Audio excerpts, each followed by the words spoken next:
This is a special edition of the Technology Pulse podcast from Daily Computers. This episode is brought to you by the Virginia Information Technologies Agency and the DALY Technology Showcase. For more information, visit www.daly.com/DTS2023. And now here's your host, Rick from Daily. I'm talking to Greg Scearce today, and Greg is with VITA. And Greg, what does VITA stand for? Stands for the Virginia Information Technologies Agency. And I would have gotten that wrong because I would have said association. So I'm already 0 for 1. Greg, thanks so much for joining us today. So Greg, just wanted to talk to you a little bit about the Daily Technology Showcase. Now, you've attended these events in the past, correct? Correct. Multiple events. I was going to ask, how many showcases have you gone to? If I had to guess here, I probably have gone to everyone since probably 2000 and either 6 or 7.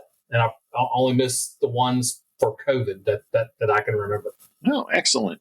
Want to get your perspective on the showcase as far as why, because we at Daily, of course, sit here and tout that this really should be a must-attend event or a can't-miss event. But you've obviously gone to multiple of these, so you really do embody that. Can you tell people why you feel it's important for them to attend this type of event? So from a procurement person or someone who's actually doing the buying, this to me is a meet and greet event to where you can see a whole bunch of suppliers in one room here. You can see what's coming, what they currently have. You can talk to them about, hey, look, I have this specific need. How can you help me with that? You can also then schedule meetings afterwards for them to come to your places of business there and help them understand your situations even more. So you can look to see who has what contracts available to it. And that's probably an even bigger important thing to when you're talking with these suppliers going, okay, if I can buy your stuff, what contract vehicle do you have that available for me to buy it? So that way I don't have to go out there and do my own procurement, because that saves a whole lot of time when these procurement folks like myself or buyers are coming to these events going, okay, I want to procure this widget from you. How can I do that without having to put this out for competition? Also, I call it a meet and greet of the sales reps opportunity, because back in the last few years, we haven't had that opportunity. And now it's just coming back to the game here where we can actually go and actually the salespeople are coming back into their offices. We're now starting to meet those people. But there for a long while, we were just having the phone conversations or emails chatting to get whatever we needed at that point in time. Yeah, that FaceTime, now that's reintroduced into the equation, I have heard from a lot of people that that's really invaluable, because yes, you could do a Teams call or a Zoom call or a Ring Central call. You can talk to people over a screen all you want, but there's nothing like that face-to-face, shake hands, have that discussion right there in person. No virtual component can ever come close to that. No, and you also then start, when you have those face-to-face conversations in your own environment, you start opening up more to the supplier, and they start asking more in-depth questions for you to go, okay, what solutions can I help you with? What else have you got here? Walk me around. Show me what areas of concern you have here, whether it's printing, audio, visual, whatever the case is, that you can actually, they can actually see this without having to either take pictures. They can actually see the products or solutions that you're trying to replace or add on to. And, speaking of your organization, Daily recently became one of very few contract holders to be able to resell the AWS services on the VITA contract. And again, it's having something even new to talk about, because AWS is just this huge umbrella of services. Correct. Yes. I mean, again, that's another aspect for people that if you don't go to these kind of events, you don't know what new awards are out there. We do this all the time. We go VITA itself, we go to other venues and we talk about, hey, look, here, do you know we've awarded these type of contracts? So when you go to the Daily Show, the suppliers there can go, hey, look, did you know we were just awarded this contract here? Because a lot of the buyers out there don't know that if they're not constantly going to VITA's website to check, okay, what's new and great here. So once again, this is not only an opportunity to get FaceTime with DALY and our suppliers and our OEMs, but it's also, just like you said, an opportunity for people to come and see you and your folks and get that information and have those discussions with you, because the buying power of VITA for an organization can be very powerful.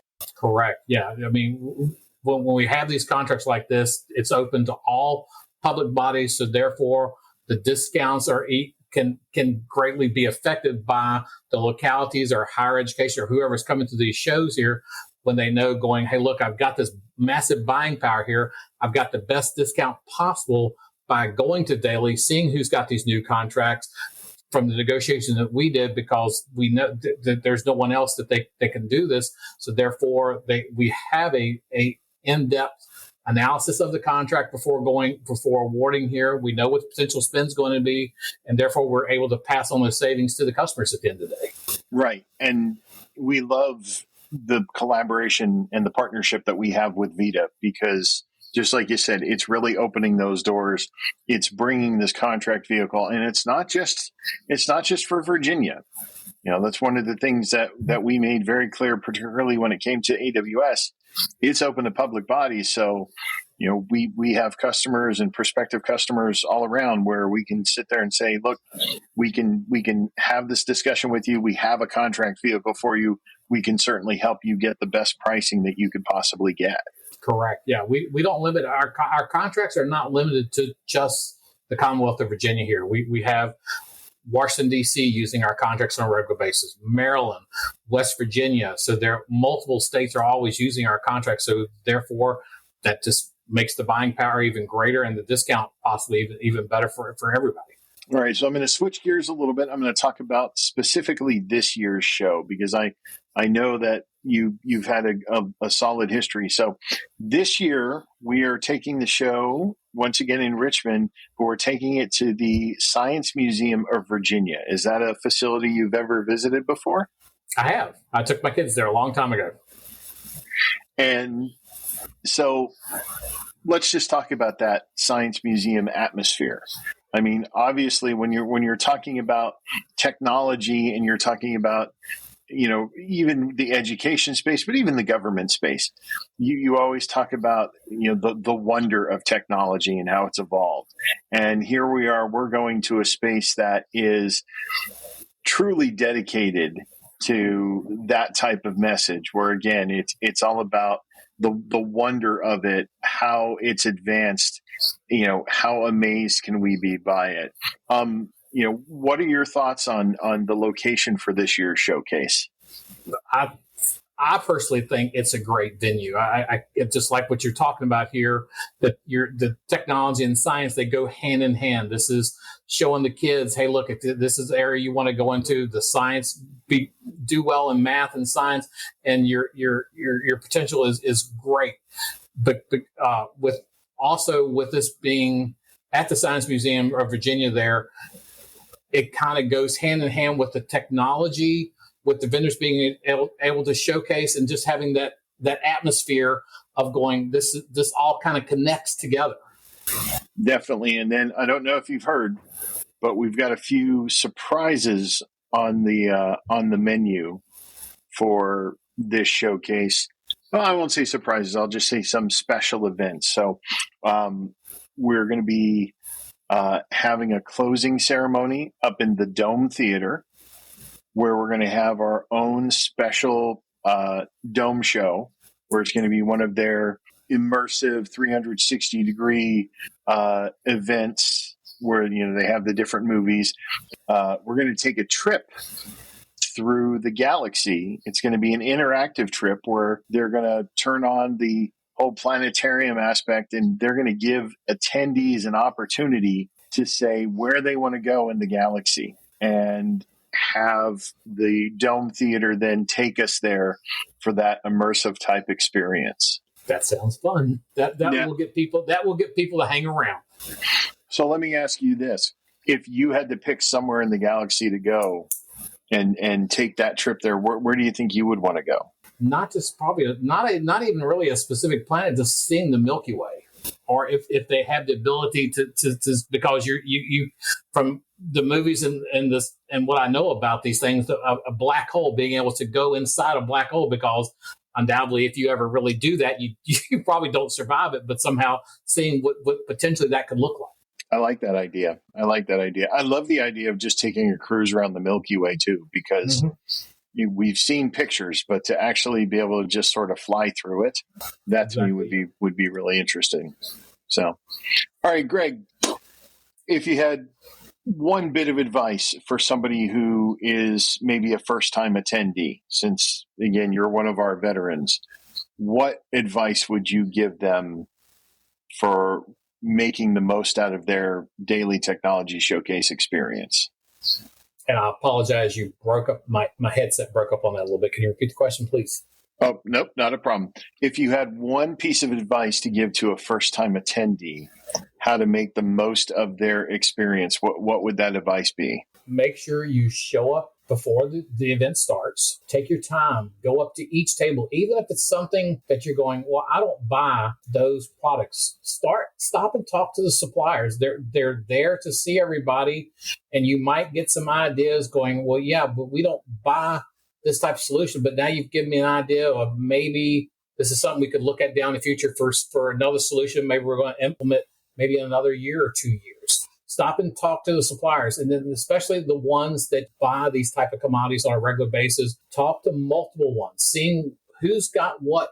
Does somebody have maybe a little advantage over somebody else, or is the pricing on the same level there? Talk to them, tell them your thoughts, tell them your concerns that you have back at the agency or locality, and see what they can do to come up with those advice. Come with business cards, or if y'all going to do the badge scanners, that it's even better for them to scan and make an appointment to talk to them after the event, so you can then spend more time. Have them come to your facility after the fact, but take your time. Do not rush through it. It's long enough that you've got enough time to go through, see all suppliers. Don't miss the classes. The classes have been phenomenal. The last one the one that really stood out for me was a class that the HP, one of the big executives from HP came there. That was one of the best classes that Daily has done by far in a long time. Take as many of those classes that you can. Obviously, if y'all are going to do what you're talking about here in the Dome, stay to the end. That's going to be so worth your time. Definitely. And plan. I do like the idea of telling people to plan to stay for the day, because sometimes you get people who just want to pop in for an hour or two and then pop back out. But we have so many reasons for people to stick around. That Dome show at the end, for the closing ceremony, lunch, where we've got 3 different types of food trucks that are going to be there serving lunch at no cost to the attendee, thanks to our wonderful sponsors. We do have several breakout sessions where they're going to be talking about everything from physical security to data security. Our keynote this year is again provided by HP, and it's going to be one of their cybersecurity experts. So, obviously a lot to be learned from there. And then we even have some fun stuff. We have a country music singer, Barefoot Joe, who's going to be performing. And Nutsy from the Richmond Flying Squirrels is going to come over and I love Nutsy. Going to come around the show floor and take pictures with folks. So, yeah, trying to give them a lot to look forward to. Brian has done a phenomenal job at every venue that I have been to, whether it's been just a typical hotel venue. He's really up in his game this time for this one, for the Science Museum of Virginia, and I am really looking forward to this event. All right, fantastic. Greg, we look forward to seeing you at the Technology Showcase. Thanks so much for taking the time with us today. Anytime. Look forward to it. Thanks. Thank you for listening to the Technology Pulse podcast produced by Daily. Before we go, we would like to remind you of a few legal considerations. The views and opinions expressed in this podcast are solely those of the host and guest and do not necessarily reflect the views or opinions of Daily or its leadership. This podcast is provided for informational purposes only and is not intended to provide legal, financial, or other professional advice. The content of this podcast is protected by copyright laws and may not be reproduced, distributed, or transmitted without the written permission of Daily Computers Inc. Any products, services, or other references mentioned in this podcast are for informational purposes only, and do not constitute an endorsement or recommendation by Daily. Thank you again for listening. If you have any questions or comments, please feel free to contact us at marketing@daily.com.